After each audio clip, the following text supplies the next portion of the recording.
ସୁଜି ଆଉ ପରିବାରୁ ତିଆରି ହେଲ୍ଦି ଟେଷ୍ଟି ଜଳଖିଆ ବନେଇ ଦେଖନ୍ତୁ। ଖାଇବା ପାଇଁ ଯେମିତି ସ୍ୱାଦିଷ୍ଟ ରହିବ, ଦେହ ପାଇଁ ମଧ୍ୟ ବହୁତ ହେଲ୍ଦି ଆଉ ଦେଖିବା ପାଇଁ ଟିକେ ୟୁନିକ୍ ରହିବ।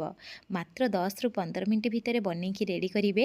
ପିଲାମାନଙ୍କ ଟିଫିନରେ ଦେଇପାରିବେ ଆଉ ପିଲାମାନେ ତ ବହୁତ ଖୁସିରେ ଖାଇବେ। ଆଉ ସକାଳର ଜଳଖିଆ ହେଉ ବା ସନ୍ଧ୍ୟାବେଳେ ସ୍ନାକ୍ସ ହିସାବରେ ମଧ୍ୟ ଖାଇପାରିବେ। ନମସ୍କାର, ପ୍ରତିଦିନ ରୋଷେଇକୁ ଆପଣମାନଙ୍କୁ ଅନେକ ଅନେକ ସ୍ୱାଗତ। ଆପଣମାନଙ୍କୁ ଅନୁରୋଧ ରହିଲା, ଯଦି ଚ୍ୟାନେଲରେ ନୂଆ ଅଛନ୍ତି ପ୍ଲିଜ୍ ଚ୍ୟାନେଲକୁ ସବସ୍କ୍ରାଇବ୍ କରିନେବେ। ତା ସହିତ ଭିଡ଼ିଓକୁ ପ୍ଲିଜ୍ ଗୋଟେ ଲାଇକ୍ କରିବେ। ପ୍ରଥମେ କ'ଣ କରିବା ନା, ଗୋଟେ ମିକ୍ସିଂ ବାଉଲ୍ ନେବା। ମୁଁ ବାଉଲ୍ରେ ଏଠି 2 କପ୍ ସୁଜି ଦେଇ ଦେଉଛି। ନର୍ମାଲି ଯେଉଁ ସୁଜି ଆମେ ଉପମା ପାଇଁ ବ୍ୟବହାର କରୁ, ମୁଁ ସେଇ ସୁଜି ଏଠି ନେଇଛି। 2 କପ୍ ସୁଜିରେ ଆମେ ଏଠି କ'ଣ କରିବା ନା, 1 କପ୍ ଦହି ଦେବା। ଯେହେତୁ ଆମେ ଏଠି ଇନଷ୍ଟାଣ୍ଟ ଜଳଖିଆ ବନେଇକି ରେଡ଼ି କରିବା, ସେଥିପାଇଁ ମୁଁ ଏଠି 2 କପ୍ ସୁଜିରେ 1 କପ୍ ଦହି ଦେଇ ଦେଉଛି। ତା ସହିତ ସ୍ୱାଦ ହିସାବରେ ଲୁଣ ଦେବା। ମୁଁ ଏଠି ଅଧା ଚାମଚ ଲୁଣ ବ୍ୟବହାର କରିଛି। ଏବେ ଆମେ କ'ଣ କରିବା ନା, ପ୍ରଥମେ ଟିକେ ମିଶାଇ ନେବା। ମିଶାଇ ସାରିଲା ପରେ ପାଣି ବ୍ୟବହାର କରିବା। ପ୍ରଥମେ ତ ମୁଁ ଏଠି 1 କପ୍ ପାଣି ଦେଇ ଦେଉଛି। ପଛରେ ମୋତେ ଆହୁରି ଅଧା କପ୍ ପାଣି ଦରକାର ହେଇଥିଲା, ସେଥିପାଇଁ ପ୍ରଥମେ 1 କପ୍ ପାଣି ଦେଇ ସାରିଲା ପରେ ଆକୁ ଆପଣ କ'ଣ କରିବେ ନା, ଟିକେ ଭଲସେ ମିଶାଇ ନେବେ। ଚେଷ୍ଟା କରିବେ ଖଟା ଦହି ୟୁଜ୍ କରିବେନି, ଫ୍ରେଶ୍ ଦହି ୟୁଜ୍ କରିବେ। ଖଟା ଦହି ୟୁଜ୍ କଲେ ଜଳଖିଆର ସ୍ୱାଦ ଟିକେ ଚେଞ୍ଜ ହେଇଯିବ, ଖଟା ଖଟା ଲାଗିବ। ଦେଖିପାରୁଥିବେ ମୁଁ ଏଠି ପଛରେ ଅଧା କପ୍ ପାଣି ଦେଇଦେଲି। ପାଣି ଦେଇ ସାରିଲା ପରେ ଆକୁ ଆମେ କ'ଣ କରିବା ନା, 1ରୁ 2 ମିନିଟ୍ ଭଲସେ ଟିକେ ଫେଣ୍ଟି ନେବା। ଯେହେତୁ ଆମେ ଏଠି ସୁଜିରେ ବନାଉଛେ, ତ ସୁଜି ଫୁଲିବା ପାଇଁ କଭର୍ କରିନେବା। କଭର୍ କରିକି 10 ମିନିଟ୍ ବାହାରେ ଛାଡ଼ିଦେବା। ତା ଫଳରେ ସୁଜିଟା ଟିକେ ସେଟ୍ ହେଇକି ଫୁଲିଯିବ। ତା ଭିତରେ ଚାଲନ୍ତୁ ଆମେ ଗୋଟେ ଇନଷ୍ଟାଣ୍ଟ ଆଳୁ ମସଲା ବନେଇବା ବା ପରିବା ଆଳୁର ମସଲା ବନେଇବା। ସେଥିପାଇଁ ମୁଁ କଡ଼େଇରେ 1 ଚାମଚ ତେଲ ଦେଇ ଦେଉଛି। ତେଲ ଯେତେବେଳେ ଗରମ ହେଇଯିବ, ଅଧା ଚାମଚ ଜିରା ଦେଇଦେବା। ତା ସହିତ କାଟିକିରି ଅଳ୍ପ କିଛି ଏଠି ଭୂଷଙ୍ଗ ପତ୍ର ଦେବା। ଭୂଷଙ୍ଗ ପତ୍ର ନିଶ୍ଚୟ ୟୁଜ୍ କରିବେ, ଟେଷ୍ଟ ଭଲ ଆସିବ। ତା ସହିତ କାଟିକିରି 2ଟି କଞ୍ଚା ଲଙ୍କା ମୁଁ ଏଠି ଦେଇ ଦେଉଛି। କଞ୍ଚା ଲଙ୍କା ଦେଇ ସାରିଲା ପରେ ସବୁ ଜିନିଷକୁ ଅଧ ମିନିଟ୍ ପାଇଁ ଟିକେ ଜଷ୍ଟ ଭାଜି ନେବା। ଭାଜି ନେଇ ସାରିଲା ପରେ ଗୋଟେ ମିଡ଼ିୟମ୍ ସାଇଜ୍ର ପିଆଜକୁ ମୁଁ ଏଠି କାଟିକିରି ଦେଇ ଦେଉଛି।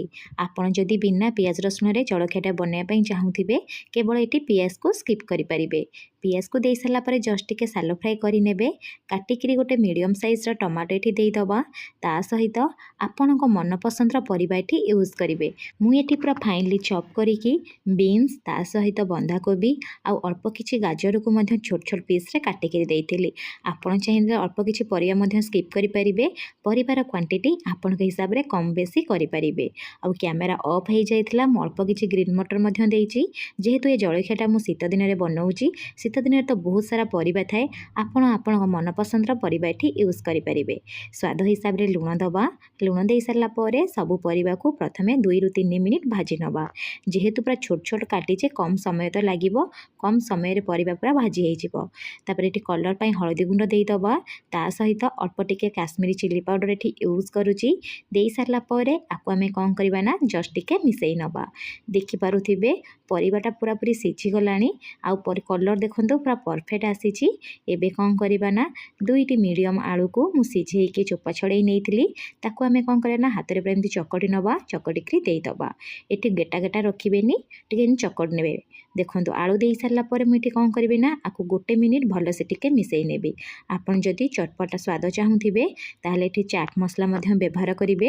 ଏଠି ମୁଁ କେବଳ ଗରମ ମସଲା ୟୁଜ୍ କରିଛି, ମାନେ ଅଧା ଚାମଚ ଗରମ ମସଲା ଦେଇଦେବି। ଗରମ ମସଲା ଦେଇ ସାରିଲା ପରେ ଆକୁ ଆମେ କ'ଣ କରିବା ନା, ଭଲସେ ଟିକେ ମିଶାଇ ନେବା। ଲାଷ୍ଟକୁ ଯଦି ଆପଣ ଚାହିଁବେ ଅଳ୍ପ କିଛି ଧନିଆ ପତ୍ର ମଧ୍ୟ ଏଇ ଟାଇମ୍ରେ ଦେଇପାରିବେ। ଆଳୁ ମସଲା ପୁରା ବନିକି ରେଡ଼ି ସରିଲାଣି। ଆକୁ ଗୋଟେ ସାଇଡ଼ରେ ରଖି ନେଉଛି। ଦେଖିପାରୁଥିବେ ମୁଁ ଜଳଖିଆଟାକୁ ଗିନାରେ ବନେଇକି ରେଡ଼ି କରିବି। ଆପଣ ଯଦି ଚାହିଁବେ ଗ୍ଲାସ୍ରେ ମଧ୍ୟ ବନେଇ ପାରିବେ, ନହେଲେ ଇଟିଲି ଛାଞ୍ଚରେ ମଧ୍ୟ ବନେଇ ପାରିବେ। ସେପ୍ ଟିକେ ଟିକେ ଡିଫରେଣ୍ଟ ଆସିବ। ଆପଣଙ୍କ ମନପସନ୍ଦ, ଆପଣଙ୍କ ପାଖରେ ଯେଉଁଟା ଆଭେଲେବୁଲ୍ ଥିବ ସେଇଥିରେ ବନେଇ ନେବେ। ଆଉ ଯେଉଁଥିରେ ବନେଇବେ ତା ପୂର୍ବରୁ କ'ଣ କରିବେ ନା, ତେଲ ଟିକେ ଏମିତି ଗ୍ରେସ୍ କରିନେବେ, ଜଳଖିଆଟା ଯେମିତି ଇଜିଲି ବାହାରିଯିବ। ଏଠି 10 ମିନିଟ୍ ହେଇଯାଇଛି। ଏବେ ଆମେ କ'ଣ କରିବା ନା, କଭର୍କୁ କାଢ଼ି ନେବା। କଭର୍ କାଢ଼ି ନେଇ ସାରିଲା ପରେ ଏଠି ମୁଁ ଆପଣମାନଙ୍କୁ ଦେଖାଇ ଦେଉଛି। ଦେଖିପାରୁଥିବେ ସୁଜିଟା କେତେ ବଢ଼ିଆ ସେ ଫୁଲିଛି। ଏବେ କ'ଣ କରିବେ ନା, ଆକୁ ଟିକେ ଜଷ୍ଟ ମିଶାଇ ନେବେ। ମିଶାଇ ସାରିଲା ପରେ ଏଠି ଆମେ କ'ଣ କରିବା ନା, 1ରୁ 2 ପିସ୍ ଖାଇବା ସୋଡ଼ା ଦେଇଦେବା। ଆପଣ ଯଦି ଚାହିଁବେ ଖାଇବା ସୋଡ଼ାକୁ ସ୍କିପ୍ କରିପାରିବେ, ଆ ଜାଗାରେ ଇନୋ ମଧ୍ୟ ୟୁଜ୍ କରିବେ। ଆପଣ ଚାହିଁଲେ ନର୍ମାଲି ମଧ୍ୟ ବନେଇ ପାରିବେ, କିନ୍ତୁ ଇନୋ କିମ୍ବା ଖାଇବା ସୋଡ଼ା ଦେଲେ ଟିକେ ବହୁତ ସ୍ପଞ୍ଜି ବନିଥାଏ। ତାପରେ 2 ଚାମଚ ପାଣି ଦେଇ ଦେଉଛି। ପାଣି ଦେଇ ସାରିଲା ପରେ ଆକୁ ଆମେ ମିଶାଇ ନେବା। ଏବେ ଆମର ବ୍ୟାଟର ପୁରାପୁରି ବନିକି ରେଡ଼ି ସରିଲାଣି। ଆକୁ ଗୋଟେ ସାଇଡ଼ରେ ରଖି ନେବା। ଏପଟେ ଯେଉଁ ଗିନାରେ ଆମେ ତେଲକୁ ଗ୍ରେସ୍ କରି ରଖିଥିଲେ ନା, ସେଥିରେ ପ୍ରଥମେ କ'ଣ କରିବେ ନା ଅଧା ଅଧା ଦେଇଦେବେ, ମାନେ 2 ଚାମଚ ମୁଁ ଏଠି ବ୍ୟାଟର ଦେଇଦେବି। କ'ଣ ପାଇଁ ଦେଲି ଆପଣଙ୍କୁ ଆଗକୁ କହିବି। ଏହି ହିସାବରେ ମୁଁ ସବୁ ଗିନାରେ ଏଠି କ'ଣ କରିବି ନା 2 ଚାମଚ ଲେଖା ବ୍ୟାଟର ଦେଇଦେବି। ଦେଇ ସାରିଲା ପରେ ହାତରେ ଆପଣ ଚାହିଁଲେ ଟିକେ ଟ୍ୟାପ୍ ଟ୍ୟାପ୍ କରିନେବେ। ତାପରେ କ'ଣ କରିବେ ନା ଯେଉଁ ଆମେ ଆଳୁ ଆଉ ପରିବାର ମସଲା ବନେଇକି ରଖିଥିଲେ ତାକୁ ଏମିତି ଗୋଲ ଟାଇପ୍ର କରିନେବେ। କରିକି ମଝିରେ ଟିକେ ଏମିତି ଦେଇଦେବେ। ମଝିରେ ଦେଇ ସାରିଲା ପରେ ଏବେ କ'ଣ କରିବେ ନା ଉପରେ 2 ଚାମଚ ଲେଖା ବ୍ୟାଟର ଦେବେ। ଆପଣମାନଙ୍କୁ ଯଦି ଏ ଜଳଖିଆର ରେସିପି ପସନ୍ଦ ଆସିବ ପ୍ଲିଜ୍ ଭିଡ଼ିଓକୁ ଲାଇକ୍ କରିବେ। ଆପଣମାନେ କେଉଁ ଜାଗାରୁ ଦେଖୁଛନ୍ତି କମେଣ୍ଟ କରି ନିଶ୍ଚୟ ଜଣାଇବେ। ତାପରେ ମୁଁ ଏଠି କ'ଣ କରୁଛି ନା ଉପରେ ମଧ୍ୟ ଏମିତି 2 ଚାମଚ ବ୍ୟାଟର ଦେଇଦେବି। ଯେହେତୁ ବ୍ୟାଟରଟା ଟିକେ ଫୁଲିବ, ପୁରା ଫୁଲ୍ ଦେବେନି, ଟିକେ ଜଷ୍ଟ ଛାଡ଼ିଦେବେ ଗିନାରୁ। ଦେଖନ୍ତୁ ମୁଁ ଯେତିକି ଦେଇଛି। ଏବେ ଚାଲନ୍ତୁ ଷ୍ଟିମ୍ ଦେବା। ଷ୍ଟିମ୍ ଦେବା ପାଇଁ ଆପଣ ଚାହିଁଲେ ଇଟିଲି ଛାଞ୍ଚରେ କରିପାରିବେ। ମୁଁ ଏଠି କଡ଼େଇରେ ଷ୍ଟିମ୍ ଦେବି। ପ୍ରଥମେ କଡ଼େଇରେ କିଛି ପାଣିକୁ ଗରମ କରି ନେବେ। ତା ଉପରେ ଏମିତି ଗୋଟେ ଛଣା ରଖିଦେବେ। ତାପରେ କ'ଣ କରିବେ ନା ଯେତିକି ଗିନା ଜାଗା ହେବ ପ୍ରଥମେ ସେତିକି ଦେବେ। ମୁଁ ଏଠି 4ଟା ଗିନାରେ ବନାଉଥିଲି, 4ଟାକ ଜାଗା ହେଇଗଲା। ତାପରେ କଭର କରିନେବେ। କଭର କରିକି 10ରୁ 15 ମିନିଟ୍ ଛାଡ଼ିଦେବେ। ଦେଖିବେ 10ରୁ 15 ମିନିଟ୍ ଭିତରେ ଆରାମସେ ପୁରା ବନିକି ରେଡ଼ି ହେଇଯିବ। ଏଠି ପାଖାପାଖି ମୁଁ 13 ମିନିଟ୍ ପରେ କାଢ଼ିଥିଲି। କଭରକୁ କାଢ଼ି ଦେଉଛି। ଆପଣମାନେ ଦେଖିପାରୁଥିବେ କେତେ ବଢ଼ିଆ ସେ ଫୁଲିଛି। ଆପଣ ଛୁରୀ ସାହାଯ୍ୟରେ ବା ଟୁଥପିକ୍ ସାହାଯ୍ୟରେ ଏମିତି ଟିକେ ପିକ୍ କରିନେବେ ଆଉ ଚେକ୍ କରିନେବେ। ଦେଖନ୍ତୁ ପୁରାପୁରି କ୍ଲିଅର ଆସିଛି। ଏବେ କ'ଣ କରିବା ନା ବାହାରେ ଥଣ୍ଡା ହେବା ପାଇଁ ଛାଡ଼ିଦେବା। ଯେତେବେଳେ ଥଣ୍ଡା ହେଇଯିବ ଆପଣ କ'ଣ କରିବେ ନା ଏମିତି ଗୋଟେ ଛୁରୀ ସାହାଯ୍ୟରେ ଚାରିଆଡ଼ୁ ଟିକେ ମାର୍କ କରିନେବେ, ଯାହାଫଳରେ ଇଜିଲି ପୁରା ବାହାରିଯିବ। ଦେଖନ୍ତୁ ମୁଁ ଏଠି ପୁରା ମାର୍କ କରିନେଉଛି ଆଉ ଛୁରୀରେ ମଧ୍ୟ କିଛି ବି ଲାଗୁନି। ମାର୍କ କରିସାରିଲା ପରେ ଆପଣ ଏଠି କ'ଣ କରିବେ ନା ଏମିତି ଟିକେ ଓଲଟେଇ ନେବେ। ଓଲଟେଇ ନେଇ ସାରିଲା ପରେ ହାତ ଉପରେ ରଖିକି ଟ୍ୟାପ୍ ଟ୍ୟାପ୍ କରିନେବେ। ପୁରା ଇଜିଲି ବାହାରି ଯାଉଛି, ଦେଖିପାରୁଥିବେ। ଆଉ କେତେ ସୁନ୍ଦର ସେ ପୁରା ବନିକି ରେଡ଼ି ହେଇଛି।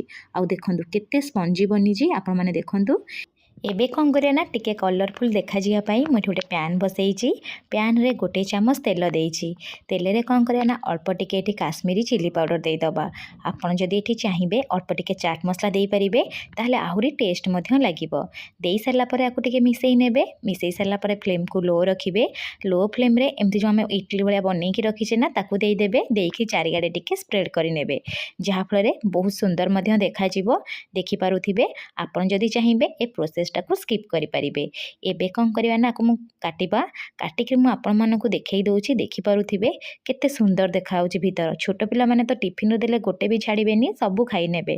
ଆଉ ଦେଖିବା ପାଇଁ ଯେମିତି ସୁନ୍ଦର, ଟେଷ୍ଟ ମଧ୍ୟ ବହୁତ ଭଲ ଆସିଥାଏ। ଆପଣ ଗୋଟେ ଥର ଟ୍ରାଏ କରନ୍ତୁ। ମୋ ସହିତ କମେଣ୍ଟ ସେକ୍ସନରେ ସେୟାର କରନ୍ତୁ। ପୁଣି ଦେଖା ହେବ ନେକ୍ସଟ ଭିଡ଼ିଓରେ। ରହିଲି, ଧନ୍ୟବାଦ।